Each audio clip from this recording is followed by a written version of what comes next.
Let's talk about writing log lines for script coverage. Now, we all know what a log line is, right? If we're familiar with the movie industry at all, or if we're aspiring to be screenwriters, or we're journeyman screenwriters or expert screenwriters, we all know what a log line is. A log line is basically a 1 or 2 sentence summation or encapsulation of your screenplay or your movie project. It's designed to be brief. It's designed to attract an audience, generate interest. It's basically just a really short way of saying, hey, this is what my film is about, this is what my screenplay is about.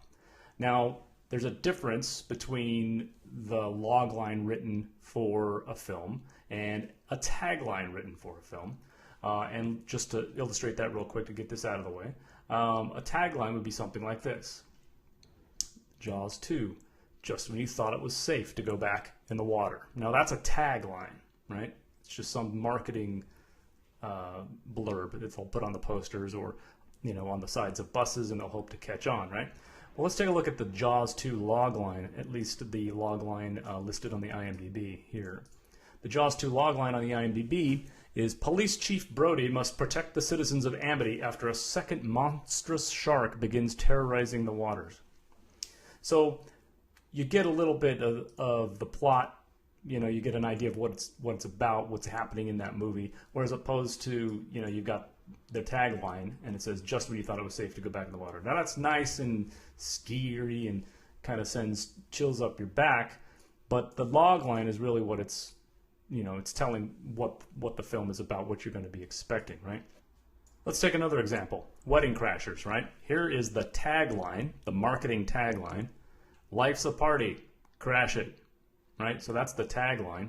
We go back to the IMDb and check out their IMDb logline. We've got John Beckwith and Jeremy Gray, a pair of committed womanizers who sneak into weddings to take advantage of the romantic tinge in the air, find themselves at odds with one another when John meets and falls for Claire Cleary. So, again, big difference between tagline and logline, right? Life's a party, that's the tagline. Logline is this. All right, so that's the basics between logline and tagline, just to clear that up before we go on, because a lot of folks still kind of don't see the difference between the two, and I just wanted to illustrate that right up front. So let's get an example of a couple more loglines from big movies. Here's the 40-year-old version, at least the logline on the IMDb version of the movie, is goaded by his buddies, a nerdy guy who's never done the deed only finds the pressure mounting when he meets a single mother. Okay, so that's a log line for the 40-year-old version. If you can zoom in here, I don't know if you can see that, but let's take a look. Yeah, the tagline being better late than never, but I won't, you know, beat that issue into the ground. So that's the log line for that.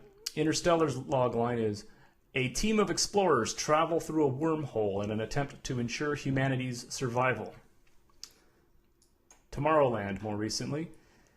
Bound by a shared destiny, a teen bursting with scientific curiosity and a former boy genius inventor embark on a mission to unearth the secrets of a place somewhere in time and space that exists in their collective memory.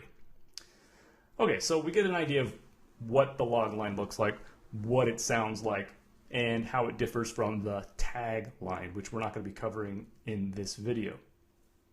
So now let's talk about what makes up a logline, first of all, and then how it differs perhaps between a logline written for the IMDb, for example, and a logline written specifically for script coverage. Now, they're very, very similar. Loglines are loglines when you really think about it, but when you're writing a logline for script coverage, there's a couple of extra little steps you got to take to just make sure you're doing everything right.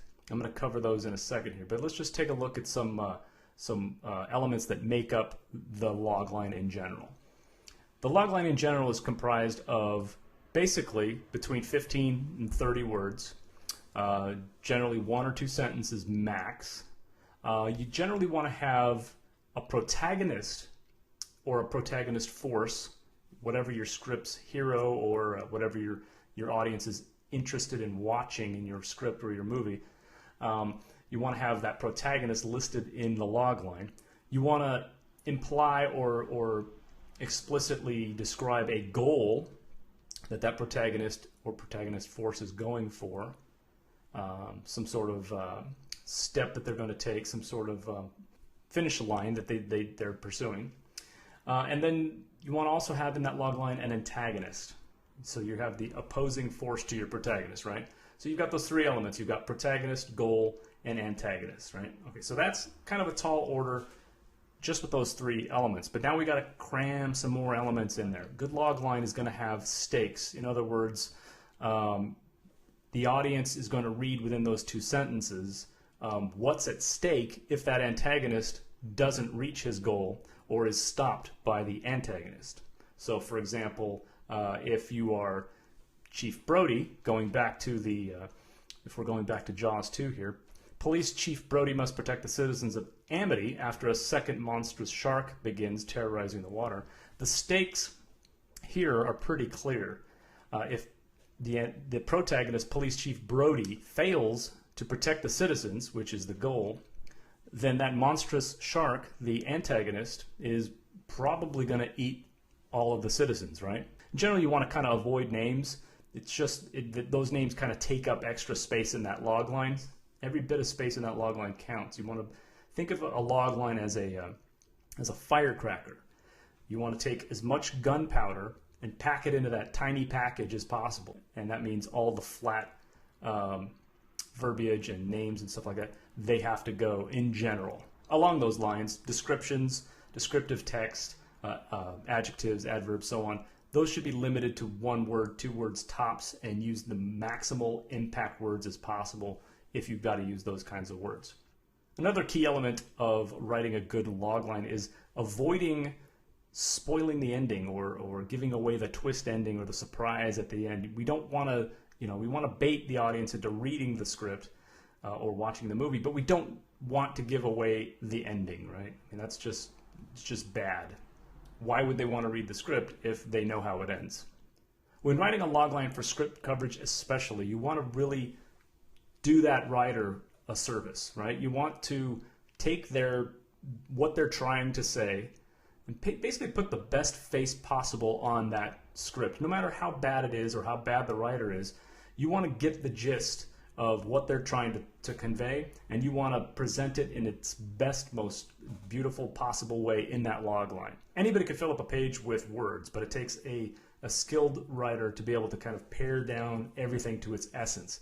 And that practice that you're going to get by writing a log line, by writing log line after log line after log line for bad script after bad script, you're going to get better at doing that. You're going to get better at paring your words down, saying what you need to say with fewer words, and basically just becoming a stronger screenwriter via brevity.